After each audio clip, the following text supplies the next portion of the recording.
All right, so it's been a couple of years since I've made a slower, more instructive video for Dog Hockey. I think it's been about that long.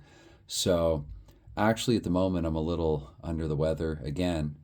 Uh, Illness is sort of going around here like boomerangs, and so yeah, I find myself. I don't know if I'm not better by weekend's end. I'll probably have to go into a clinic Monday morning and find out what it is this time. But because I'm sort of forced to stay home, take it easy, and just lay low, I thought I'd make the most of that and take some time here to record a video. I have had some questions come up in comments recently, like about how the game works, the game flow, and actually there are a couple of different ways that you can do it with the cards, and so I thought I would dedicate might be the wrong word there, but devote each like period to a different style of playing Doc, or at least the first couple of periods.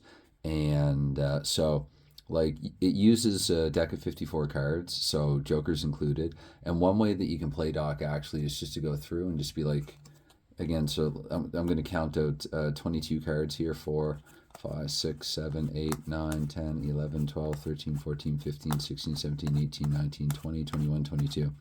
And what I can do is I can set this pile of 22 cards aside, and and let's see here.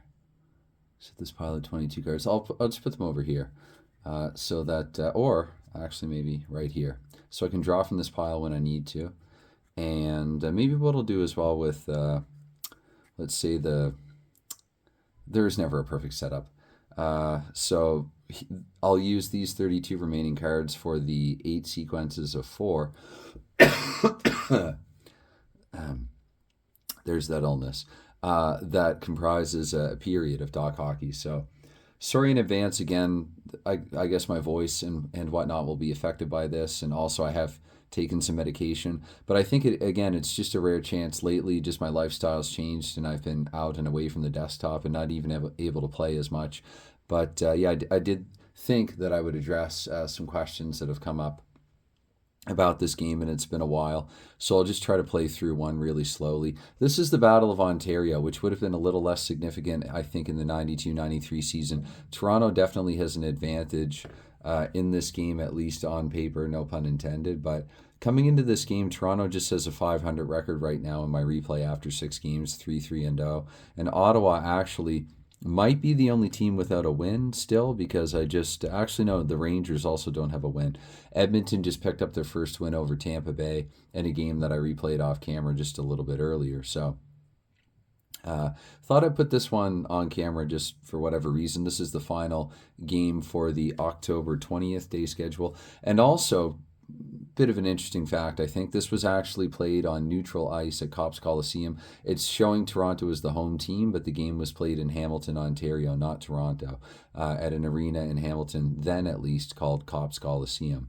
So, let me see actually, because I did look up Copps Coliseum. I'm curious, I wonder if it's become something corporate since then. It'd be nice if an arena kept its original name. First Ontario Centre, it's now called. Yes, so it's something else now. Anyway, without further ado, because this is already 3 or 4 minutes old, so the Jack of Clubs. So to start off, I'm going to annotate maybe a little less slowly as the game goes on. Sorry, I said Jack of Clubs, but I meant Jack of Hearts. So the Jack of Hearts is the first card. That means that the home team, Toronto, possesses the puck, and we're going to give the puck to Dave Ellett, defenseman for Toronto, because Ellett is the Jack. The second card in the sequence is a 4. We look at what Ellett needs to make a play, and it would either be ace or 6 to 10. And even if through the camera, if it's not visible, if you actually get the team cards, this is the 92-93 season set, you should be able to see like A and then 6-10 next to Ellett. And so that's his ability to try to make a pass tape to tape and set up somebody in scoring position. So Ellett has failed to do that here. What we do after that is we burn 2 cards to complete the sequence. Each sequence has a minimum of 4 cards. You could consider some additional draws for team cards and secondary assists. And if you're playing with injuries, which I don't, especially not for a replay like this, but you could consider those part of like parts of the sequence, so it is possible that a sequence could have more than 4 cards. But we're in the first period and we move to the second sequence. The Leafs again with possession. This time it's John Cullen. It's Toronto with possession because red is for the home team. And again, Toronto is showing as the home team in Hockey Reference for this game, even though it was played at a neutral site. So John Cullen with the puck. And the reason why it's Cullen is because you can see in the Leafs card there Cullen's name next to the 9. With the 7, Cullen needs either an ace or a 7 to 10 to make a play. So Cullen, he's managed to find Mike Foligno inside. And Foligno's shot is no good because he would need an ace or a 7 to 10 to score. So that's 2 sequences gone. We move into the third sequence where the card is black suit. Here it's clubs. And so that goes to the visiting club. The 5 is next to Mark Freer. I believe that was Mark Freer there for Ottawa. So ace or 9 to 10 is what Freer needs in order to set somebody up with a chance to score. And he doesn't get that. So we're going to turn over 2 more cards. We've now played through 3 sequences, kind of the equivalent of 7.5 minutes of game time in the period. So the 6, the red 6, means none other than Wendell Clark for Toronto, his name being adjacent to the 6 on this card. And the Queen. So this is now a test of Ottawa's team defense instead of Clark's ability to make a play. We look at Ottawa, and at the top of the card here it says either Kings or Red Queens. That means either Kings or Red Queens will penetrate the Senators' team defense in this case. And because this is a Queen of Clubs, it's not a Red Queen. So again, the sequence is complete. We're halfway through the first period, still a scoreless game, up to about the 12.5-minute mark where the Sens have possession again. This time it's Mike Peluso. Peluso with the 3 and the Queen, so now this is a test of the Leafs team defense. So over here we have the Red Kings and King of Clubs. This being a Queen, it's just not going to solve Toronto's defense. So 2 more cards come off. Up to about the 15-minute mark of the period. And this time it's Norm McIver who actually led the Senators in point scoring in this, their first season as a franchise. With the ace, so ace is automatically through. He needed an ace or a 5 to 10 there. So automatically on the inside, he's going to find Bob Kudelski. This is the best scoring chance of the period so far. And Kudelski with the blackjack. So we look at Felix Potvin, and Felix Potvin can only be beaten on a King of Hearts if the goalie test face card comes up. So Potvin, we can assume, has made an outstanding save there. We move up to the 17.5-minute mark where it is the Leafs getting the rebound with possession again. And once again, Dave Ellett for Toronto. So out of Ellett's end, the 10, so ace or 6 to 10, 10 is automatically through. And Ellett finds Foligno again. So we had, I think, a setup like this earlier in the period. And this time, Foligno is successful. So Ellett to Foligno late here in the first period. And it's 1-0 Toronto. And we can now take from this pile for the secondary assist. It's the first time that it's come up for anything in this period. So this 10 of spades here, we look. And across from the S here for Toronto, it's got Borshevsky ace to 4, Cullen 5 to 7, and Krushelnyski 8 to 10. So Mike Krushelnyski will get the secondary assist on the goal, and we have one more sequence here to end the first period where it's going to be Doug Gilmour. Gilmour, who got so many assists, he's on the assist portion of the card twice, but he's a little farther down the card here where it's harder for him to make a play. He needs either an ace or 7 to 10 to possibly be able to assist on a goal, and he gets that 10. So Gilmour, centering pass for Wendell Clark here at the tail end of 1, and Clark with the 10. So at the end of the first period, Ottawa held them off for the first 15 minutes, but in the final 5, the Maple Leafs strike with a couple of goals, and that's Wendell Clark from Doug Gilmour, the secondary assist. It's a club, so we look at C for clubs on the team card. Ellett was ace to 4, and Todd Gill 5 to 8. So that one is Wendell Clark from Doug Gilmour and Todd Gill toward the end of the first period. Okay, so this time I'm back with just the one pile, and this is how I've been playing it, although truth be told, full disclosure, typically when I'm playing this on my own off camera, I will sometimes immerse myself in, as far as putting the rink down on the desktop. I like to do that sometimes, although most of the time if I just want to get to a quick game, I'll just put them here at the bottom part of my laptop keyboard. I position them above the mouse, the team cards. I mean, I got really Nova Scotian there when I said mouse, the mouse, and And so, like when I'm just playing on my own here. But it is nice to do it this way, though. I mean, I wouldn't do this if I didn't enjoy it. So, um, and especially again when one's feeling a little under the weather, this is a nice way to, I don't know, it's just a nice way to, I guess, again, like I said earlier there, make the most of it and take advantage of the time. So this is the second period, and we're back to the first sequence here in the second period. And this time I've not divided the cards into two piles. I just have the one pile of 54. So this is another way that you can play it. And again, this is normally the way that I now play it, except that much more often than not, I'm using the deck of cards.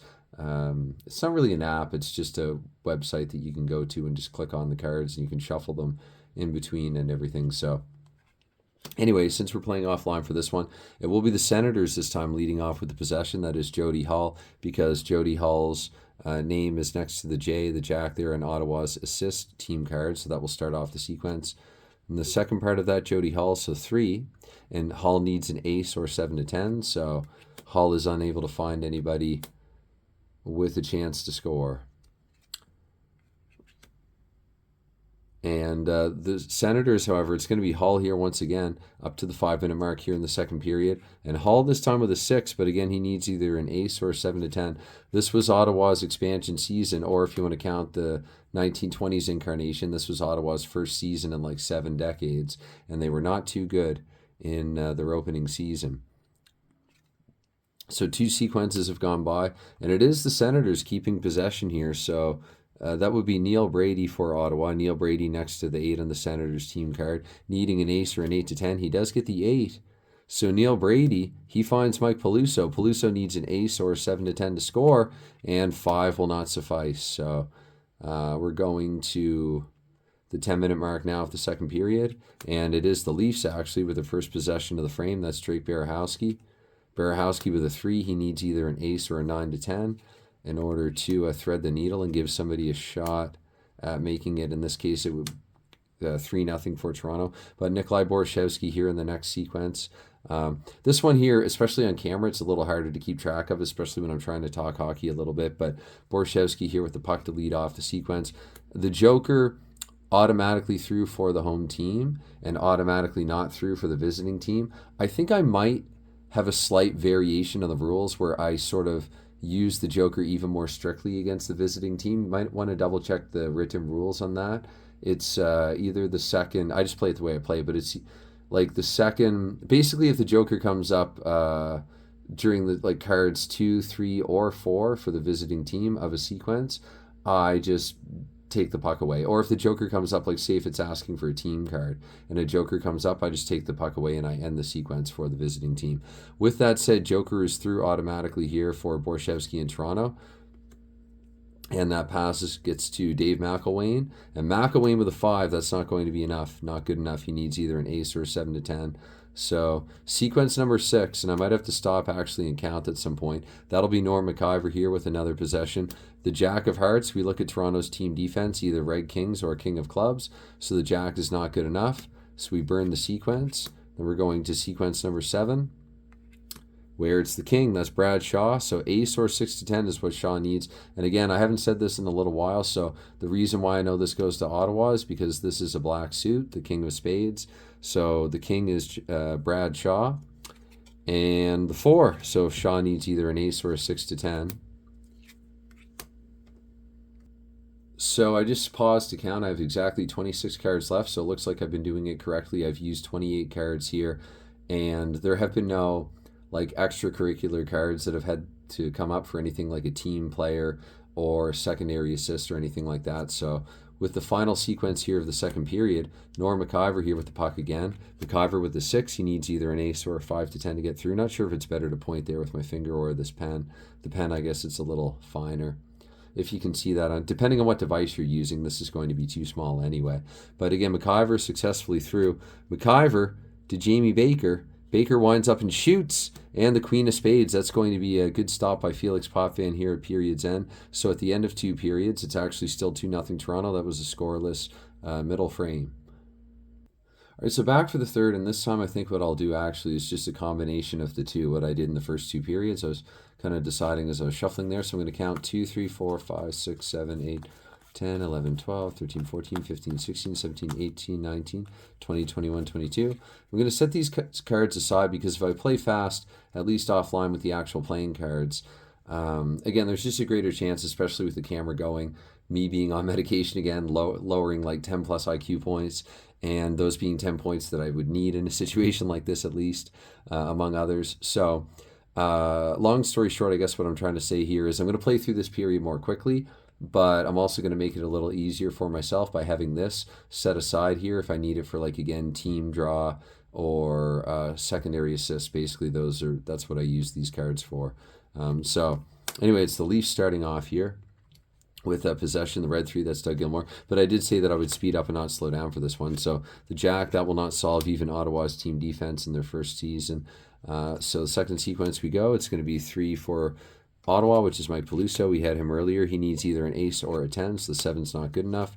So we're 5 minutes into it, up to the 7.5 minute mark. The black 7, that's Andrew McBain for the Ottawa Senators. McBain with the 9, he needs an ace or an 8 to 10. The 9 is good enough. 7, it gets to Laurie Boschman for Ottawa, and Boschman with a 2. So let's say narrate it like he fanned on the shot or something like that. Maybe he had a wide open net, but he couldn't deposit the loose change. And so it's going to be Nikolai Borshevsky with it here to the 10 minute mark back for Toronto. Borshevsky with a 5, he needs an ace or a 5 to 10. Borshevsky, he sets up Rob Pearson for the one-timer, and Pearson with a 6, he sends it home. Could hear that all the way from in Toronto, off the iron and in. That's Rob Pearson from Nikolai Borshevsky. And so since Toronto scored again, secondary assist, we flip for that. And the 10 of hearts. So that way I'm not taking from any like sequence play. So the 10 of hearts, that is Drake Berehowski. So Borshevsky and Berehowski assisting on Rob Pearson's goal here in the third period, and we're 10 minutes in. So 10 minutes to go, Toronto's up by 3. Not really the most competitive affair, so more instructive than competitive, hopefully, at least. But Drake Berehowski there with the Kings. So the King again, that we look to Ottawa's team defense rather than Toronto's card, even though it's Toronto with possession. I guess this period has ultimately turned into a combination of the two. Ottawa Kings or Red Queens will penetrate the Senators' team defense and the Joker. So I'm going to give that to, because it's black actually, if it had red on the card, I might have given it to Borshevsky. This is what I do with the Jokers now. And so Doug Gilmour is equivalent with the ace of the 4 to 10. So I'm going to say that puck goes inside to Doug Gilmour. So Berehowski to Gilmour inside. And the 6. So Doug Gilmour makes it 4-0 Toronto. 12.5 minutes in. Gilmour from Berehowski. And again, we're going to flip from this for the secondary helper where Gilmour comes up again. So I'm just calling it a 1-assist goal. Gilmour, rather from Berehowski. Gilmour cannot assist on his own goal. So 9, it is back the Senators' way there. Sylvain Turgeon with the puck. Turgeon with the King of Clubs. We come over here to Toronto, Red Kings and King of Clubs. So Turgeon able to maneuver it to somebody here with a chance to score, and we are in the 6th sequence of the period.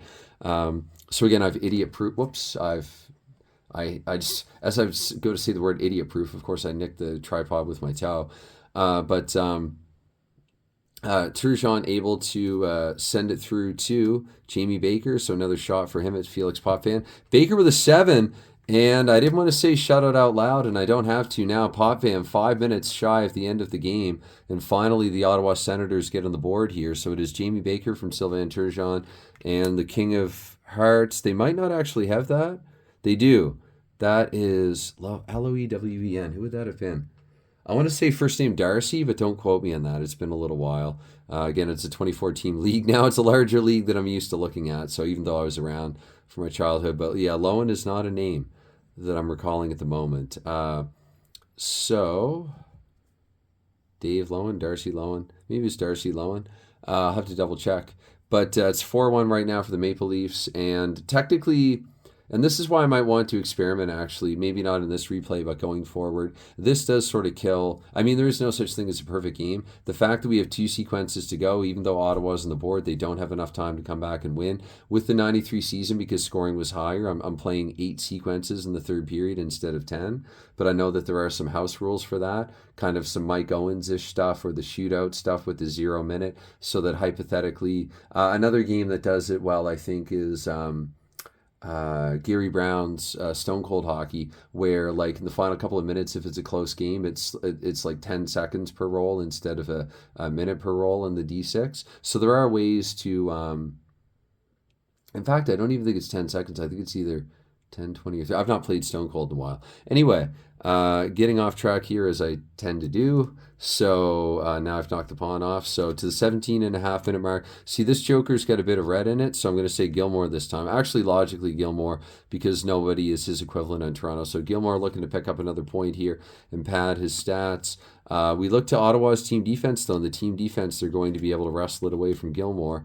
And I don't think Ottawa would pull. Meant to mention at the start, actually, was Peter Sidorkiewicz getting the start in this game for Ottawa. And Felix Potvin has come up during the game a few times, so we know it's Potvin in the Toronto goal. He did play in real life in this game in the Toronto net as well. In real life, the score was 5-3 Toronto.